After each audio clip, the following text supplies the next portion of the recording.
A dirty wizard, a drunken goblin, a belligerent monk, a promiscuous tiefling, a stranded sailor, and a carny who's a fortune teller and has memories that aren't his own. This is the Mighty Nein, the wonderful Amazon series from the minds at Critical Role. Join us today as we discuss the first 4 episodes on the Withmates podcast.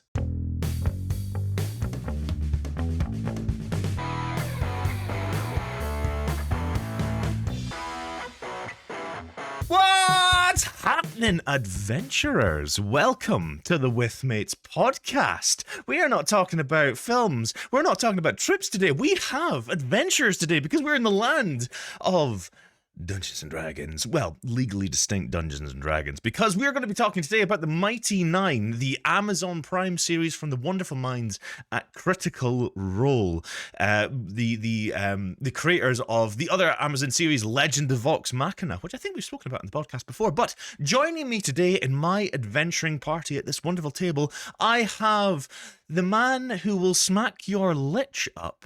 It's Polly Smack. Paul Sterrett. How you doing? I think I rolled a critical smack there.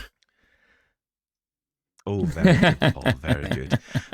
And a little bit more of a niche reference. No, he's not a spaceport above Faerun, nor does he give divine dominion to clerics as the goddess Seluna, but it's our good pal, Craig Andrew Mooney.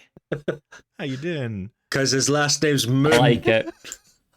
Because it's moon, because Selune is the god of the moon in the Forgotten Realms. I like it a lot. Look at you with your own intro. I'm loving it. I'm loving it. I'm great, mate. I'm excited. Did I prepare this half an hour ago, or am I making it up as I go along? Who knows? How are we both doing, gents? Aye? Yeah, good. Couldn't Yeah, smacking as we speak, so yeah, it's good. Smacking as you speak. We love to hear it. And how is that spaceport above Faerun, Craig? We doing good?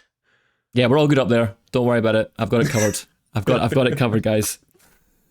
Fantastic. So, you both have been watching the Mighty Nein, the new Amazon series by Critical Role. How are we feeling about it? Are we overall positive? Are we overall negative? What's the vibes right now, gentlemen? I'm enjoying it. I'm really enjoying it. I don't know how I feel about it in terms of in comparison to Vox Machina yet, because obviously Vox Machina was what introduced me to all of this world, the D&D universe, the whole thing came from me just sitting down and just putting Amazon Prime on and going, well, that looks quite fun. What's that? And I just fell in love with the show completely. So it's going to take quite a lot, I think, for me to move away from that and kind of just go, okay, I need to get used to these new characters. But so far, what I've found is I'm instantly invested in all of them. I really enjoy the dynamic. I think it's a much more interesting dynamic than Vox Machina, because we're actually seeing them come together as well, which is also quite is obviously not the same as Vox Machina. So yeah, I'm vibing with it. I'm really enjoying it. I think it could potentially get on level, or possibly even move above the level of Vox Machina, depending on how they go with it. I'm interested in the story. I'm liking it. I'm liking the villain. Yeah, Paul. Okay, Paul, what do you think? How did you watch Legend of Vox Machina? I did. I've watched all of it and very much enjoyed Vox Machina. So I was interested to see the Mighty Nein, and I'm really liking it so far. I think it's different enough in vibe. I'm hoping it's like a different story and stuff to Vox Machina in the end, which I think it looks like it will be. But I'm hoping it'll be different enough as well. But so far, liking the characters, liking everything that's been set up, the potential plot devices and all that. I think there's probably a lot of interesting things, and some of the abilities of the characters have actually interested me more as well, because I was like, I feel like they might wander into what I would do in a potential D&D campaign myself. So you're empathizing with this new gallery of characters. That bit, yeah. More than you were Vox Machina. Okay, potentially, yeah. Mm-hmm. Which one are you, Paul, most like out of the main cast we've seen so far? So Ooh, good question. the cast of the Mighty Nein, we have Caleb Widogast, the dirty wizard. You've got Not the Brave, the Goblin Rogue. You have got Beauregard Lionette, the human monk. You have got Jester Lavore, the Tiefling Cleric. You've got Ford Stone, the sailor magic user, and you have got Mollymock Tealeaf, who is a carnival dude. I don't want to say what he is yet, just in case. It's difficult because I could totally see myself being Mr. Like carnival guy for sure, but yeah. at the same time, I feel like I like the sailors sort of power thing because I feel like that's going to tie into something I'll enjoy. But I also think Jester does as well. I think. I think the mischievous nature. Yeah. No, it's more the fact I'm curious about her traveler companion. And I'm curious about Mr. Sailor Captain's sword. I'm curious about both of those. Those intrigue me. But also, at the same time, having said that, while I could see myself being Carnival or a sword or the Traveller, doing all that, I could also see myself being an alcoholic goblin. So... Yes. Yeah. Yes, I could see you being an alcoholic goblin too. Mooney, same question to you. Which of the 6 of the 9 are you empathizing with most? Are you relating to the most? Which one do you think you would have the most fun He's as? the shit wizard. That's... I mean, don't knock it. Don't knock it. I would say Caleb was on the list there, I would say, but I think actually in terms of like who I think I would play or be most like, I probably would say, is it Bo? Is that how you say her? Beauregard, yes. But yeah, Beauregard. I think her vibe matches what I would be within a party. I think the kind of stick up the arse that's got to learn how to relax a bit is the studious kind of monk type character. I think that probably would be what I would have to be in the party. But I am most intrigued by Caleb at this point in time. Yes. I like his link, quite obvious link to the villain of the piece. And how that's all going to transpire, and the fire-based magic and all these kind of things that he doesn't seem to like, but is his main power set. So yeah, I like all that. I'm intrigued by him the most, I would say. So, will the comparison between this series and Legend of Vox Machina? Obviously, we've got, is it 3 series now? 3 seasons now of Vox Machina we have. Yeah. How do we feel?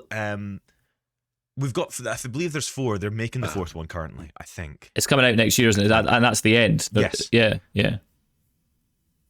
It should be the end. I think it is the end. Should be the end. Yeah. Should be the end. How do we feel as a comparison between the 2 sets of characters? Do we? Is there like a overall group we prefer, as in Vox Machina compared to Mighty Nein, or do we feel they're very similar in sort of initial introductions for us? I feel like as people so far they're different. Where my comment earlier on was, I'm just kind of hoping that maybe I've just been hurt too many times by James Gunn kind of thing by this, but Vox Machina is very much like a group of misfits, but we kind of got introduced to them all together, and they go about doing whatever they need to do to make money until they finally stumble upon being protectors of this realm and blah blah blah, and then they go on to do that. So I am hoping that these guys are all different. I mean, they've not started together, but they've all come together, and that's been fun getting to know that. And I think there's potential for it to grow in different ways, I think. So I'm looking forward to it. So for me at this point in time, I think I was kind of more instantly attracted to the group dynamic of Vox Machina because it was more established. I think I kind of liked that group better. But what I would say at this point is that I think I'm finding the individuals of Mighty Nein much more interesting, if that makes sense. Yes.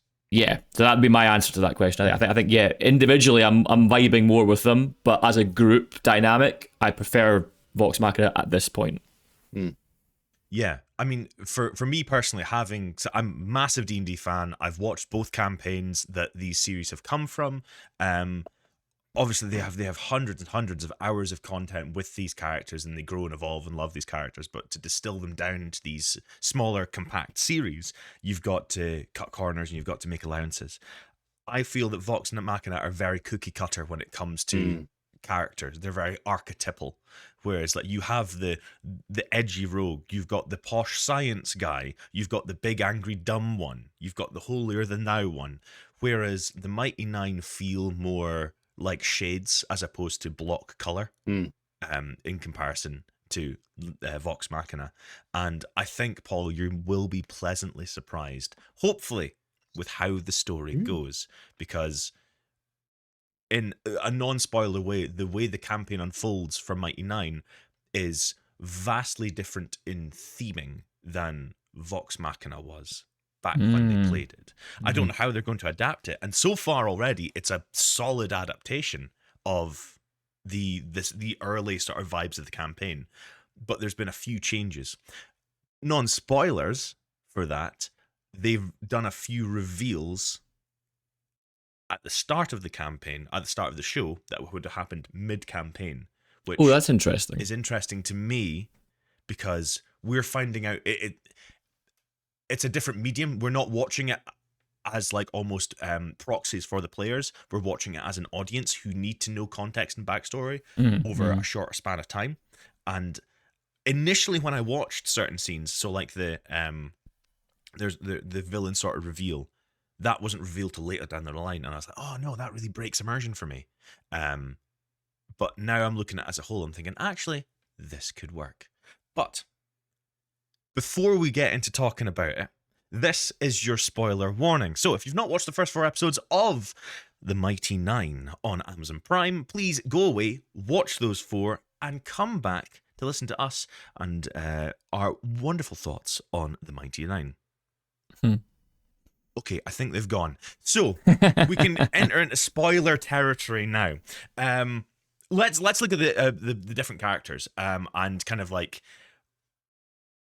what you think their goals and purposes are within this show. So I'm gonna jump between yous. Craig, pick a character, any character. What do we want to talk about the cast of the Mighty Nein? The star-studded cast, by the way. Yes. Of the I think show. I'm recognising a couple of voices as well from Vox Machina, if I'm not mistaken. Yeah. Oh yeah. I think so. Yeah, there's a couple who were in both. Yeah. I'm pretty sure. Mark Mercer. Yeah, he's in it. You've got Lauren Bailey. She's there as well. Yeah, I think she's like one of those up-and-coming voice actors, Lauren Bailey. Never heard her before in anything else. Yeah, Lauren Bailey. Definitely doesn't play Abby in The Last of Us Part 2.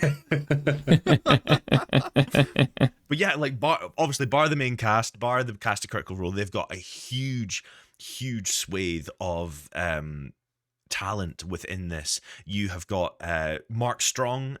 He's playing a character called Trent Ickathon, who we are seeing a lot more about. You've got is that the bad guy? Wonderful. Yes, the German wizard Trent Ickathon. Is that Mark Strong doing that voice? I didn't know that. That's Mark Strong, yeah. Then, of course, in that first scene when he's speaking to Quint. So do you remember the scene where there's like the War Council and he's speaking to King Dwendal? Yeah. The Scottish king. That King Dwendal is Graham McTavish. Oh, cool. Oh, that's Graham McTavish. Yeah. Yes. And then if you listened very carefully in episode 3, you would have heard the young lad himself, not young anymore, but Alan Cumming as Gustav. Yes, I got his voice. The ringmaster of... Oh, right. Yeah, that makes sense now. You've got Rahul Kohli, you've got the wonderful and ever illustrious Angelica Houston as Essex Thalus's mother, Deetra. Oh, Angelica Houston, the wonderful Morticia Adams. You've got Jonathan Frakes you've got Riker. I was going to say, as, Riker. Number one. As Xenoth. You have got obviously Graham McTavish. You've got and someone who we've talked about before in the podcast in a very different tonally series, something that Paul really disliked, if I remember correctly. Yeah, you have got Ivana Ivana Sakno as Astrid. If you remember, cast your mind back, Paul, to a little series called Ahsoka. Oh, is she Yes. Hang on. Not Sabine. No, the other one. Oh. Think the two wolves in Norse mythology, Paul. Balin Skull and God. you wear it on your head. Hat. Hattie. Shin Hattie. Shin Hattie. There we we go. go. Well done, There we Paul. go. 10 points to Paul. Paul gets a point of inspiration Thank for this. He can use that to re-roll any D20 test during this. I rolled to podcast. smack. Soft instructions for D&D. You always smack, Paul. As I'm. Is there anyone's like performance within this show that you want to immediately pick out and like talk about? Or is there any characters you're interested in? Because this is kind of like a roundtable discussion about all 4 episodes, and then we'll try and dissect them as we go on once we've spoken about all the characters. The person who I thought you were going to talk about there, Joseph, that Paul from a show that Paul did not like, Book of Boba Fett, was Ming Na Wen, who's playing Darren. Yeah, Darren, is that you say the name? Dyren. Dyren, that's it. Dyren, yeah. I'm liking her. I'm intrigued by her and what her purpose is. Is she good? Is she bad? What side is she on? Is she going to have another ulterior motive? You know, I'm intrigued by her, I must admit. And also my boy Caleb at the minute. I say I'm vibing with him quite a lot. What was your question? Just because it was a while ago. What was the actual question about the character? Is there who's a character you're really like interested in and like are really curious to know more about what's going on beneath the surface? Because I think with Vox Machina everything was very in front of you and like this is what's happening, we're being told a lot, whereas I feel with Mighty Nein things are being held a little bit closer to the chest for characters and we're not getting as much exposition. Yes. What characters like standing out for you be like I need to know more about them? So Caleb definitely for me. I'm desperate to know what his background is, how he fitted into that kind of world with the villain character, and how he lost his powers, why he lost his powers.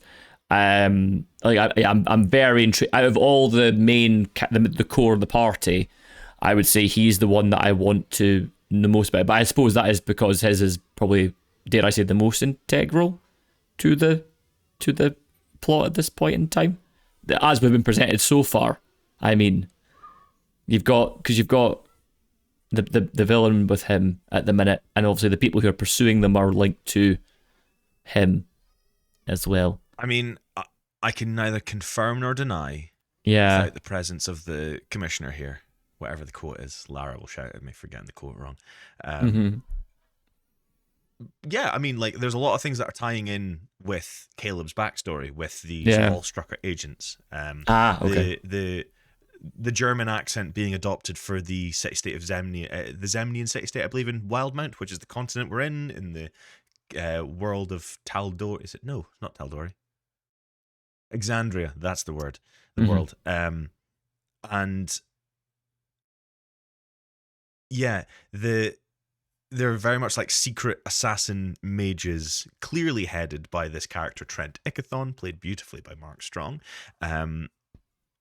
What's our thought on what he's trying to do? What is his goal? What is Trent's goal here? At this point in time, 4 episodes. He's trying to create a wonder weapon. He's gonna build a wonderful empire out of his already wonderful empire, but he's gonna make it even more wonderful, and he's gonna obliterate those nasty. I forget what those people are called. I was calling them dark elves, but So as overall they're called drow or dark elves. Oh right, so I was right. Oh cool, yes, cool. Yeah. within obviously their world, they've got different names for things because of legal troubles. Yes. But I think they're just called. I think they are called Drow or Dark Elves in it. Or what? Where did they come from again? I can't. Dark remember. Elves, which Kreen. That's what they're called because they're from the Kreen dynasty. Dark Elves is always the race I would intentionally go for in Elder Scrolls as well. So a great choice. Thank They're you, great. thank you, yes. Drow are really fun. They get special abilities where they can like cast darkness and like do invisibility and shit like that. They're awesome. I love doing that. Yeah. Mm-hmm. Sneaky Paul Smack. Sneaky Paul Smack. That's Sneaky Smack. You never know. But speaking of sneaky, a character that I am intrigued by is actually the Goblin, not Richard the Brave, because I get the impression we've probably not come across Nott's antagonist yet, and we're going to stumble upon something. I get the impression maybe somebody's like went ahead and exterminated a goblin cave or something, and Nott's whole family was in there, or maybe Nott was responsible for it or something. There is a reason this goblin is drinking like a fish when it comes to alcohol, and I reckon there's probably a good reason. Was very keen to save the Toad girl, and she was very keen to see him. So I'm assuming she probably had some kind of goblin family or brood at some point, and that they are probably no longer in the picture. I'm curious about Nott. I think there's probably a lot to unpack there. Okay, lovely. Mooney, what about you? What characters, bar Caleb, are you like wanting to know more about and unpack as well? It's between two, I would say. Both are tieflings. It's so Jester and Molly. Yeah, I think I'm more interested in Molly's powers and where they're coming from and what that's all about, and whether that's sinister in some way. Yes.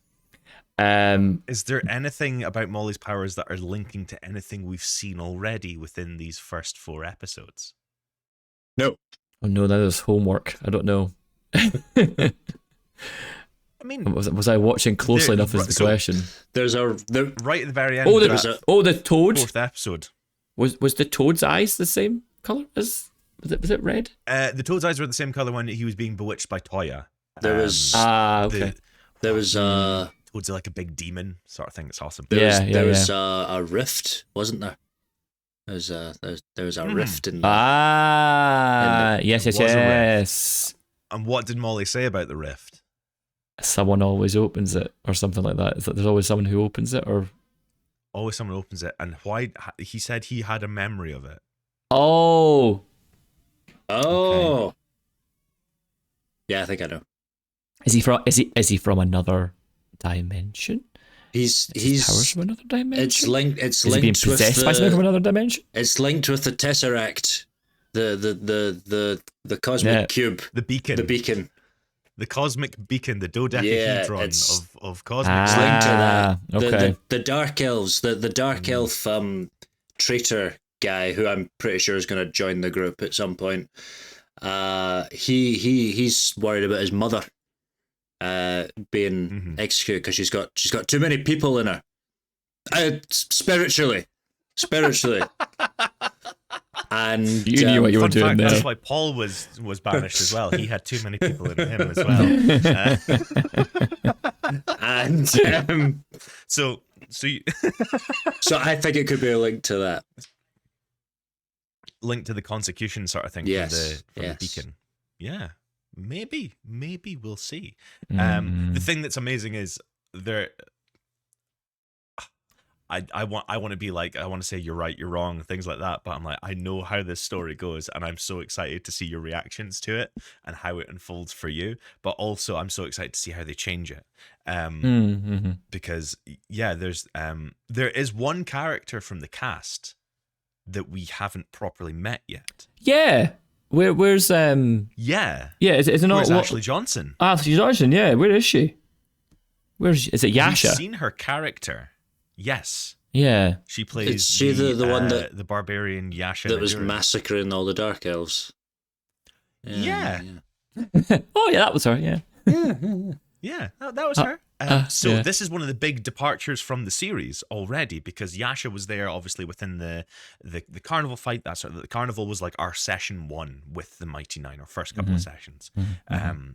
The previous 2 episodes were what people in the D&D world call a session 0, or like a session 0.5, where you kind of play your character, find the feel in like smaller groups. So obviously Matt Mercer ran a small game for Travis and Laura, Ford and Jester, and they kind of hashed out their character details there, with Ford kind of adopting the persona of Vandrin, which we never got to see during the campaign.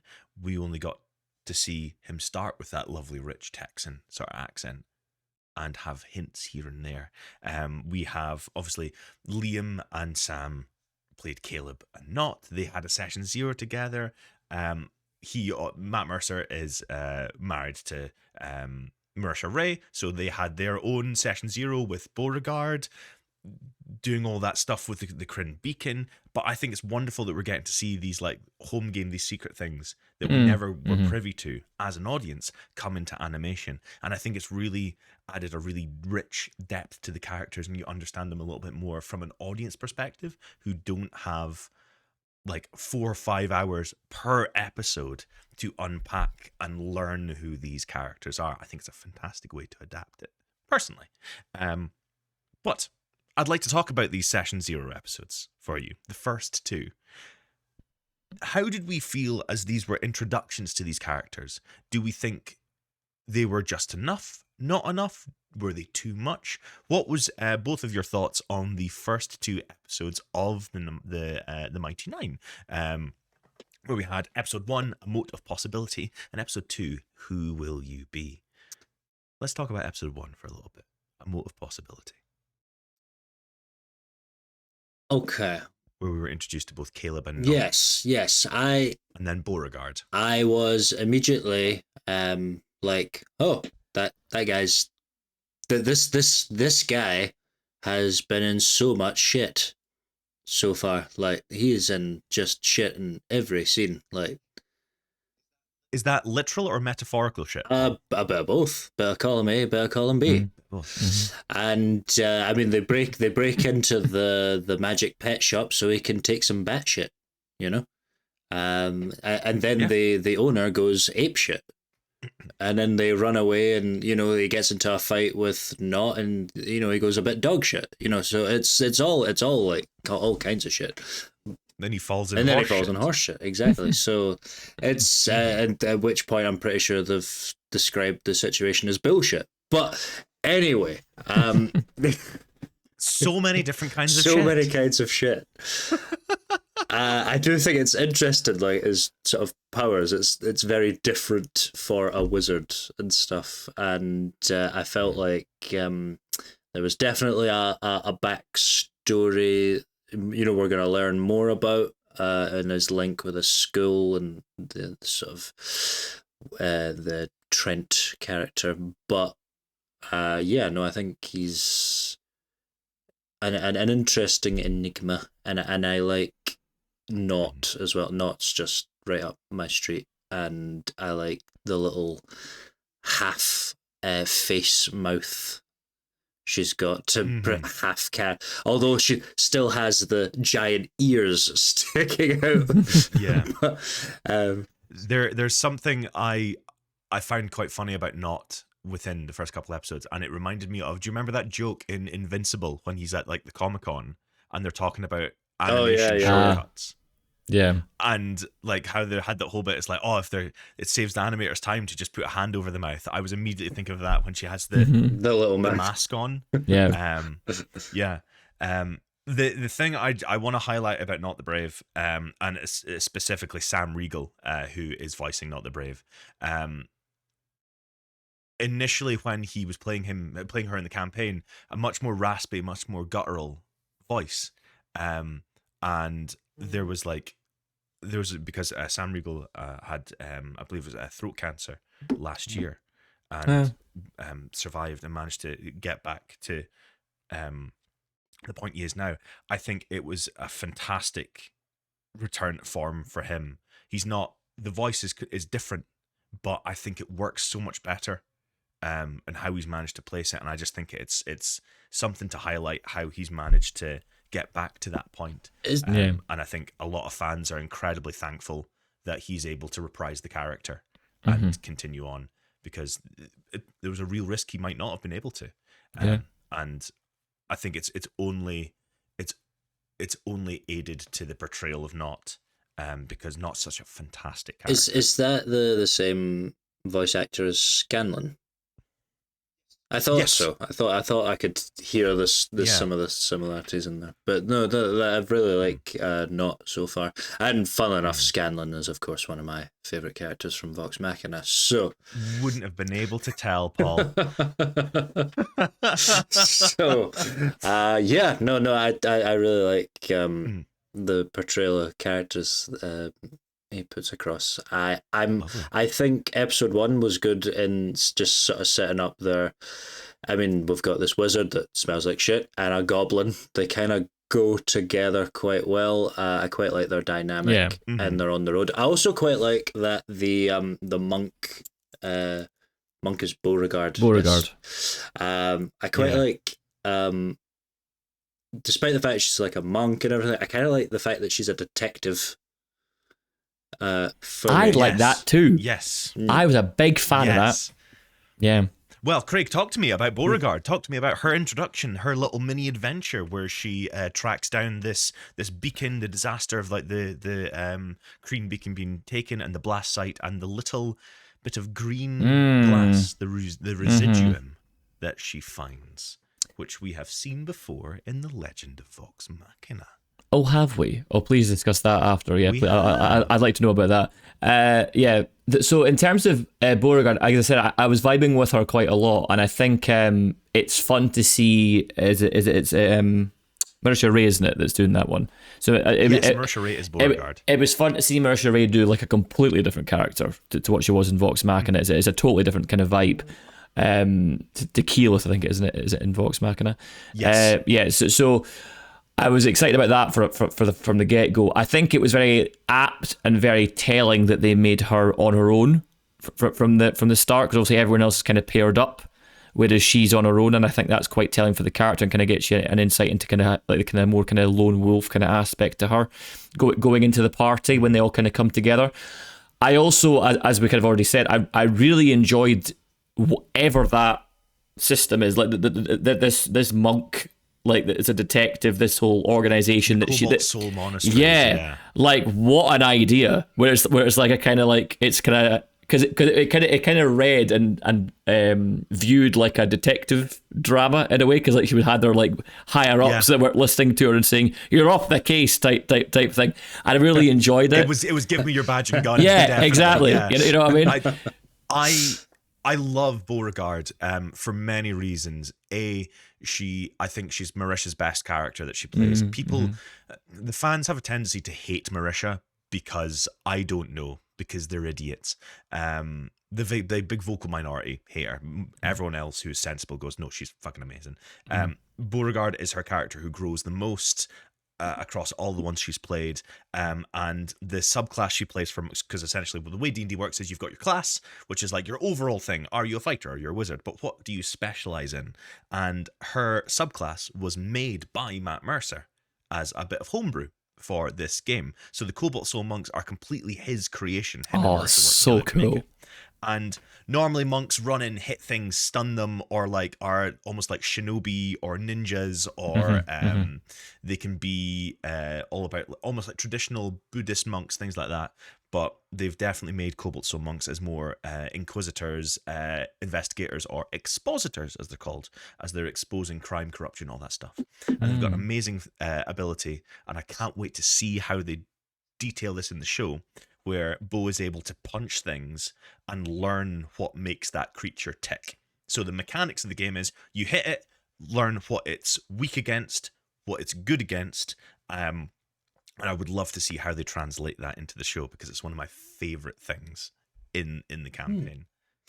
I also like. I thought it was quite audio. I was just literally just the smallest thing. They're called the Cobalt Monks, and it's kind of like, the boys in blue kind of thing. They're literally like the cops, that made me laugh. Cobalt Soul, yeah, they are kind of the boys in blue. Yeah. There you go. Yeah. That's They are literally that's kind of interesting. cops. Yeah. That's good. Yeah, that's cool. Yeah. What were you going to say, Mooney? No, it was just about the kind of way the whole thing's been structured to this point. I think it was quite. I don't think they would have structured it the way they had if it hadn't been for the fact that Amazon's release schedule is consistently been, you release 3 episodes and then you then do a week to week. I think if they had released the show week to week, I would have had a bit more of an issue with how they structured the character introductions, just from a TV show point of view. But I think obviously because of the way D&D obviously is structured, and obviously they had like their session zeros, as you say, and they kind of would get introduced in a certain way. It kind of pays homage to that in a way, because you're kind of seeing the characters kind of come into the story at different points. Yes. But from a TV show point of view, that wouldn't have worked unless they had released all 3 episodes in one go, because you need to have seen enough of the characters to kind of get the vibe of the show and make you want to watch on for the kind of layman viewer. So that's why I was a bit like, oh, they took a bit of a risk there, I think, because I think by episode 4 we still hadn't had we even met But some by of them. episode 3, we had the main cast, all 6 of them so far. We don't have Yasha because of reasons Didn't have that Yasha. we'll see later. But Molly Mott was in episode 3. Yeah. So you had the majority. Yeah, because everything sort of happens in his wheelhouse, in his circus. So that's kind of where it was a very natural and logical way to structure the episodes, to have those 3 groups come together and be at the same place, having those stories converge, which I think is very clever adaptation by them. And you're exactly right. It makes sense for releasing this as those 3 parts, because I definitely think that they had this as like, they knew they were doing 3 episodes, but they structured the first 3 episodes to be watched as one. Yes. So you could have that. Yeah, I think you're spot on with that, Craig. Definitely. But going to the next group,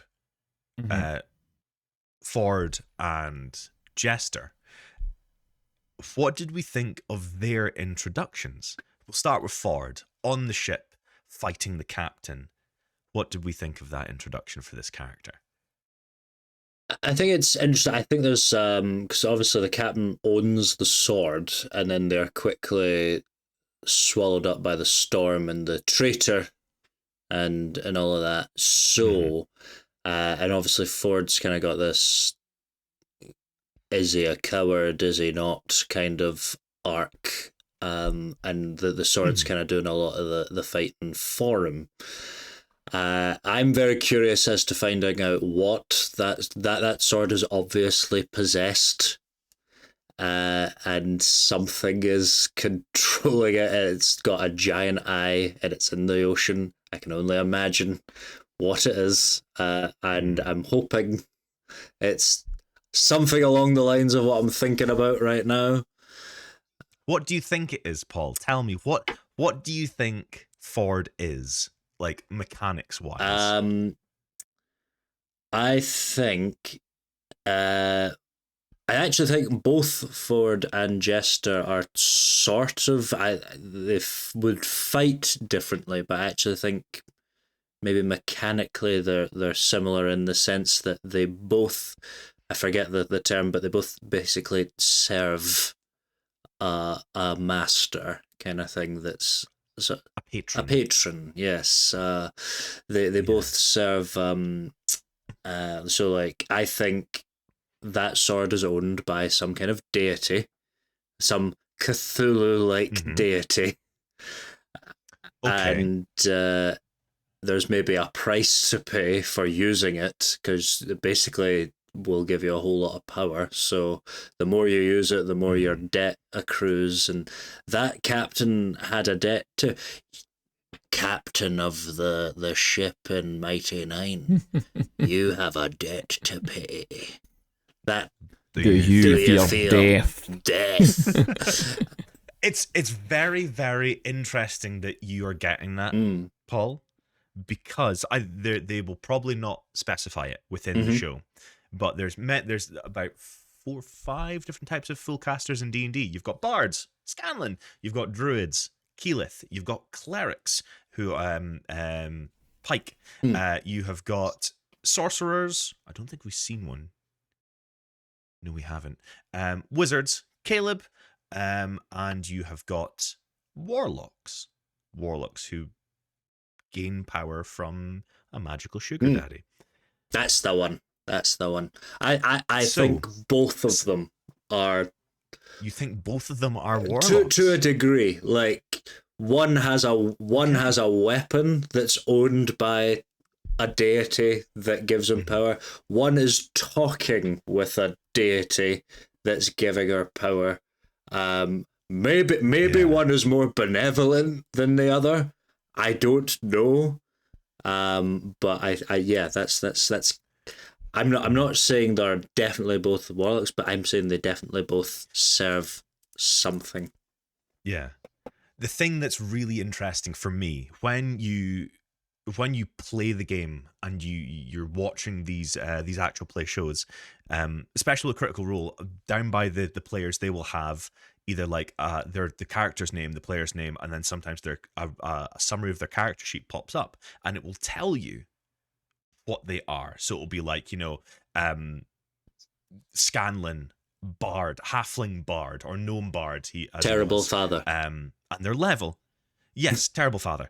Or it would be like Vax, rogue, half elf, and it will show you on the English. screen. And as soon as we see the characters in the Mighty Nein, we are told they are this. But I think it's really interesting how they've adapted it to be that it's a little bit more unknown. And I could reveal to you what Ford is, Paul. Or do you want to parse it for yourself? I'll try and parse it myself. Lovely. I'm getting some inklings because I don't actually know what Ford is, if I'm honest, because he doesn't look like anyone else we've seen. Ford is a half-orc. Oh, he's half-orc, right. What? Yes, he's a half-blood. What's the other half? As opposed to a full-blood one. I don't think... I can't remember if they ever talked about it. Yeah. Because Vandren said he came from an orphanage, so he was presumably abandoned as a child. Well, I think I know. Mm-hmm. He's half sword deity is what he is. He's half sword deity. So let's talk about the other warlock in the room. Craig, Jester. Talk to me about Jester. I don't think she is a warlock, personally. Because I don't, and again, I may be way off base here. Everyone who knows the Mighty Nein like Joseph will be laughing inside if I say this, but I don't think the Traveller is real. I think the Traveller is like a placebo effect for her, and she has power within that she thinks is being given to her by the Traveller, but is in fact is just her, and she is just that powerful. So I don't know what that would make her. I don't know enough about the classes to say what I think that would make her. But is that like more like a druid or a? Well, I mean, she does a lot of healing, or cleric. She can. Cleric. So cleric could be closer to that. Yeah. Well, but the clerics get something from the deity, don't they? The clerics get something from the deity? They do. Clerics get power from a deity. Maybe typically. not then. But, yeah. So, I can see why you're thinking that. But I think, for me, the very interesting thing about Jester is Jester is the only character at that table who is fully defined. Oh, yeah. There's nothing really to discover about her. Yeah. She is reactive to the world. The world is not really trying to pick her apart. She's very WYSIWYG. What you see is what you get with Jester. And there's only a little thing. There's like things that you realize that explain her behavior, but there's not like a man behind the mask moment. I feel with Jester. I don't think we're coming to that. the thing about her is her devotion to this thing, this imaginary friend, the traveler, that I think is so I interesting. like her literature. Have you heard about the traveler? It's very culty, I isn't really it? like it. Yes. So I think I lean more into the traveler as definitely something, and maybe we'll bump into people along the way that also believe in the traveler, and maybe they are not as benevolent and as whimsical as Jester, or maybe they are, you know, or maybe they would lure her into what the traveler's all about, you know. So you think there's like definitely a little cult there going, and she's kind of on her path to that? So you like, for you, the traveler is real, but for Craig, the traveler is not. It's more a placebo. At this point. Yeah. Very interesting. Very interesting. I mean, both could be true. We don't know yet. Neither could be true. It remains to be seen. I know, but I'm not telling you. But just before we go to our last character, and we could lead this into talking about our last character, Mollymock, which of these is the fan favourite? Oh, it's Jester. Which of this cast of six is... Oh, it's Jester. But if I might add in, I would like to petition to see more of Jester's mum. Fuck's sake, I think Paul. everyone wants to see more of Jester's mum, the Ruby of the Sea. Yes. If anyone could tell me where I could find the Ruby of the Sea, then that would be wonderful. I will make... Nicodranus. I would like... Is it Nicodranus? I would... The Lava I would Chateau. put on a whole Lord of the Rings type of journey to find... Well, Paul, you are in luck, because a wee while ago, Critical Role did release a pin-up calendar, and they did not. Marion Lavore does feature They did heavily not. They certainly did. They've also got their own smut. I'm going right now Which to order that. I hope and pray we see in this series. We have seen a hint of it in the Legend of Vox Machina. There was a little book called Tusk Love. Is that we saw referenced? That's their version of the lusty Argonian maid. Yeah, pretty much. And there's a lovely bit of banter between Jester and Ford. Okay. And the character relationship. Once the series is done, I really urge you all to see like the relationships between the characters as directed by players, because there's a lot of things that Jester does, played by Laura Bailey, because other players went, I'm not doing that this season, and she's like, okay, bet. Because she's the one-upman for this entire show. Mollymock Tealeaf, our last character, the Tiefling Carney. Who is he? Where did they find him? What do you think of this gentleman? He's just... We'll come to the Master of Accents first. Paul, what do you think of Mollymock's accent? Oh, God. I think it's a wonderful accent. I do. I think he reads the cards really well, right there. You know, and I think I think he'd love to have a cup of tea, won't he? Go on. Craig, what do you think of Molly's accent?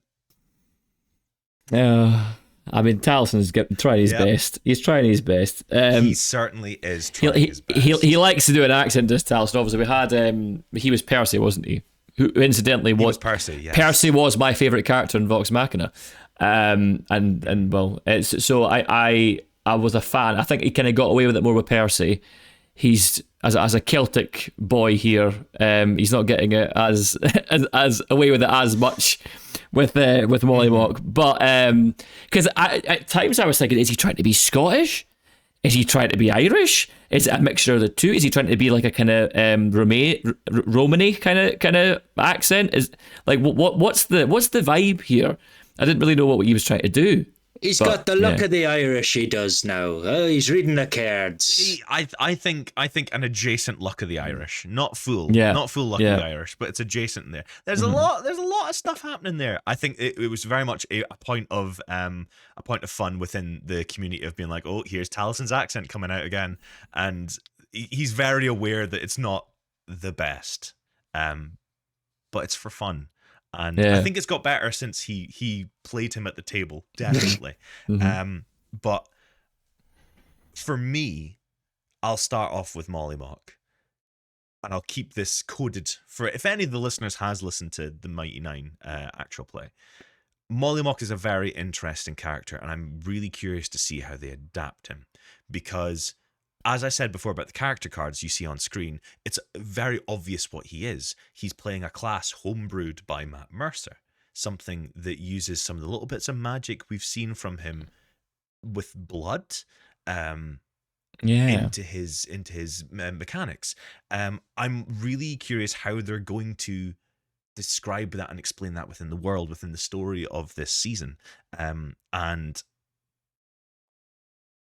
in the show, he was just shit, really. He was very contradictory. He was very much that never take anything someone in a carnival says at face value. But I feel they've kind of stripped a little bit of that from him, and they're now making him kind of like the glue that binds the group together. Because they're all from nowhere. Yeah. They've got no shared circumstance. And it's the fight and subsequent death of Toya in the last episode that binds them together. And he has that. Because he's kind of like lost everything.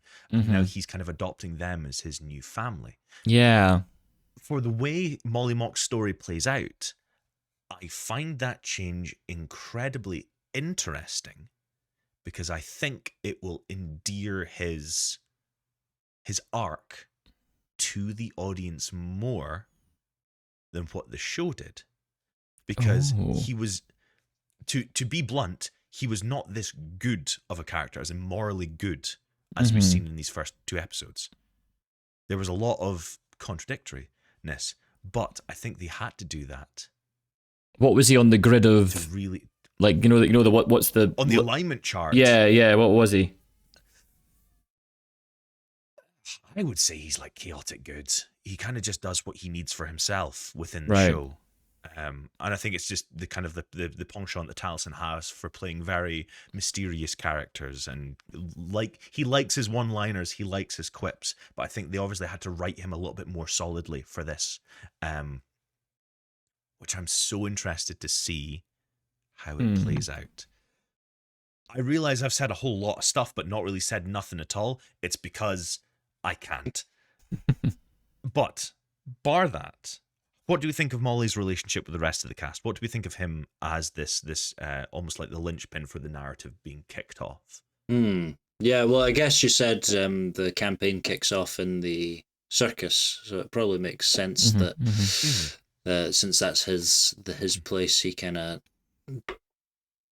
takes control a bit to a degree, and knows I'm assuming the lay of the land fairly well. But after they'd fought the giant devil toad that was possessing the girl, I think that was very telling as well what kind of series we've got in store for us. Because I very much think, not that they wouldn't do it, I feel like a Vox Machina might have had the girl still alive and then they would save her. Not that they wouldn't kill the girl, but I feel like Mighty Nein, it probably set up more in tone like what was in store for us more down the line, I feel. Did anyone else get the Hypnotoad vibes from the Hypnotoad?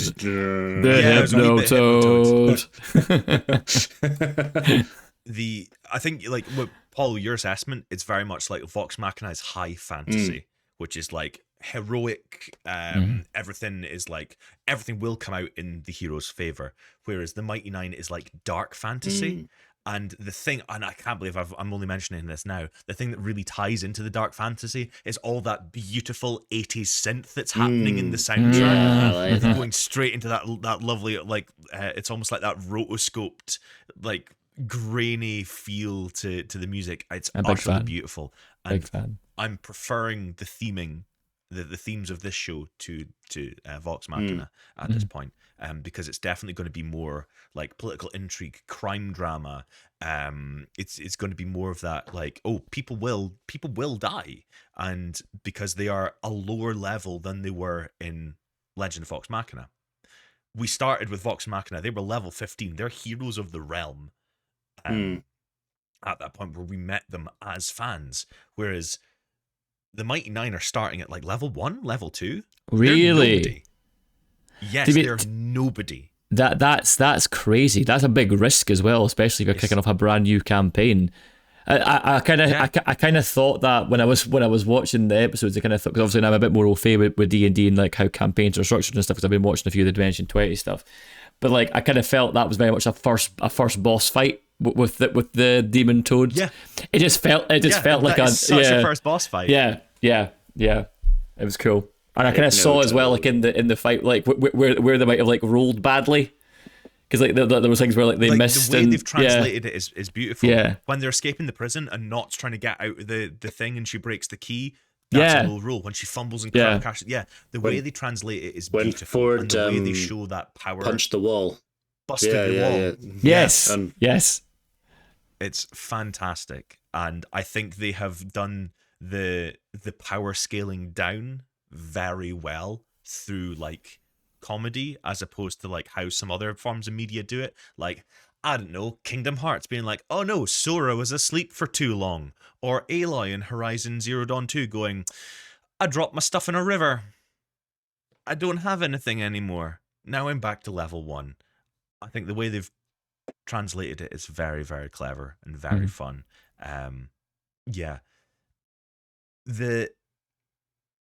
With Mollymock's relationship to the carnival, what did we think about how he was portrayed in that almost like West Wing style walk and talk, going through all the different parts of the carnival, speaking to everyone? What do we think of him as a character? He's like a seasoned kind of carny, kind of. This is his life. This is his, like, he's kind of. I feel like he's the kind of guy who maybe came quite young to the carnival and then was taken under the wing by Gustav. Is that his name? Gustav? Was that his name? Mm-hmm. Yeah, and yes, I kind of maybe been like raised by him almost, and kind of. So, what's that? Gustav? No. What's his last name? Fring? No, Paul. No. It's not Fring. No, you know what I mean? Like he was like raised in the carnival. It's been his kind of whole life. Yeah.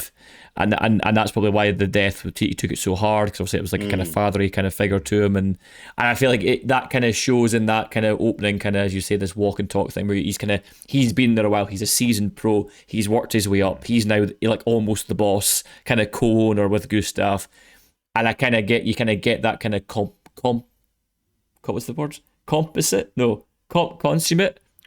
professional? Is that the phrase? What's the phrase? Yes, consummate professional. Yes. Consummate professional. There we go. Where my brain is gone today. Consummated professional. Yes. No, that's Jester's mum, the consummated professional. But yeah. Ladies and gentlemen, the best joke Craig Andrew Mooney has made on the podcast so far. Thank you. I'll leave it there. Well done. Oh dear me. Paul, how did you feel about obviously we got that lovely introduction to Molly Mock at the start of episode 3, the in media res moment. What did you think about that when we finally got back to that point and we saw him kind of discovering his powers for the first time? Yeah, so it obviously set up the kind of the tone of the episode. You know, we're all having a day out at the carnival, we're having fun, but oh my god, there's a bloodshed, oh my god, everyone's dead, like right at the start. So it's like this sort of ticking time bomb. We know what's coming. In terms of an episode of oh, this is all gonna go horribly wrong. That toad's gonna eat. I knew as soon as I saw that opening, as a and then you saw like the toad being introduced. I was like, oh, that child is gonna get eaten by the toad. I didn't expect the toad to possess her, but I was like, oh, that she's getting the tongue and then like so I was half right. I was half right, but with Molly Mock, they sort of sort of casually introduced it. Had a threesome at the start of the episode, and his lovers were pointing out all of his wonderful tattoos. They mentioned something about a snake and a peacock, and I could just picture myself saying something similar as, "Oh yeah, they're enemies usually. They're both about change, but when they meet, that can be horrible." I'm sure that's going to play into his story and greater aspect somehow. He's probably going to meet someone and hate their guts. But they also pointed out, oh, what's with all the red eyes? And he's like, I don't know, looking in the past or some shit. And then when he is in the fight at the end with the toad, he like unleashes all of his eyes. I think I don't know like a great deal about tieflings. I kind of got the tieflings. I was gonna say they're like half demon or something. Yeah, down the line, somewhere down the line, there was like a deal made with the devil in their family's lineage, and they as per Forgotten Realms lore, it's like if you make a pact with the demon, sometimes they can be like, oh, one of your offspring will be demonic, and a tiefling pops out. Sometimes they're just like they are born in the hells. It's really just different strokes for different folks, depending on how you want to do tiefling lore. And they range on that spectrum from like normal like everyday human skin tones, or like from like red to purple. I believe what's her name from Vox Machina, we saw a red tiefling in Vox Machina. Kasha, I think her name is. It's whoever is partnered with Will Friedle's character, with the Slayer's take. Right. Characters I vaguely recall them. Yeah, shout out to Will Friedle. Fantastic man. But yeah, so like that's kind of like what the deal is. The stuff with the thing that I find really interesting about these characters is like 9 times out of 10 their race within game isn't really reflective of like their character arc, which I find really, really interesting. So the fact that they're half or full part demon is like not really reflective on who they are as people. Yes, it's like your the circumstances of your birth aren't really the what makes you the person. There's a beautiful Mewtwo quote about that, or is it a Meowth quote from the first Pokemon film? I can't remember. What was it? Shit, which I quoted in a high. What was it? Ash Ketchum said just to quote the bards. That philosopher. I'm going to say something that I've said to you multiple times, Craig, through your playthrough of Expedition 33, Clear Obscure. There it is. Everyone needs to play that game, by the way. We got the mention in. Yes, everyone play it. Fucking hell, it's amazing. All I want to say is, Paul, when you speak about the phoenix and the snake and all that and the eyes, remember that bit of dialogue, please.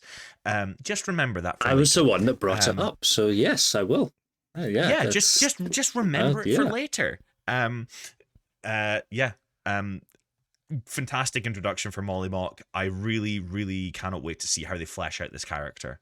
But lastly, as I would like to bring our story to the end, we've seen the Mighty Nein come together as a group of fledgling adventurers down at the lowly depths of level 1, level 2, as opposed to the lofty heights of level 18, 19 that we left the party of Vox Machina on.